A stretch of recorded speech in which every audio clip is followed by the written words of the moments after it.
Aside from hard work, because we understand how important hard work is as far as getting better at your craft, what type of advice would you give student athletes who really want to get better at their sport? Listen to your parents. Okay. You know, listen to your coaches. Usually what your parents and your coaches have to tell you is in your best interest.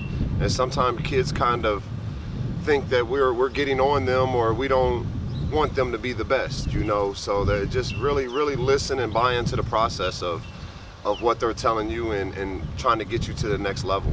Yeah. I don't know if you're aware of it or not, but some student athletes struggle with mental health, just trying to figure out who they are beyond the sport they play. What type of advice would you give them for someone that's really struggling of what they can do beyond just the sport they play? Keep working and trust the process. Don't get stressed out about it. You know, it's very hard and tedious. Like, you're gonna hit speed bumps and stuff like that. Just pray and keep working, and everything will fall into place for you. Yeah, absolutely. We don't do any regrets, but if you had any redos that you can apply to your student athlete experience that may give you a different outcome, what would it be and why?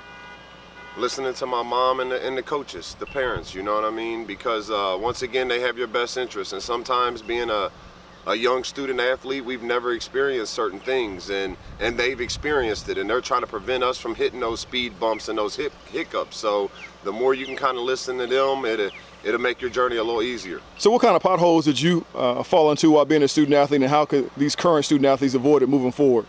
Injuries, right? Stretching, taking care of your body, making sure you're eating right, you know, being a professional. The sooner you can understand to kind of be a professional and really take care of yourself, the game really gets a lot easier from that.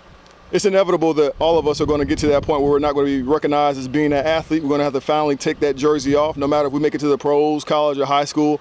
How would you navigate those waters yourself, and how would you advise these student athletes that are coming to the end of their eligibility, trying to figure out what's next? Have a plan, you know. Make sure you pour as much into your academics and your schoolwork and stuff like that as you do the sport. Because once again, it will come to an end, and you always want to have a plan, you know. Just don't think basketball is the end of the world, you know, because body's going to get tired, you're going to get hurt, and there's plenty of other things out there that you can do that you probably enjoy just as much. Gotcha.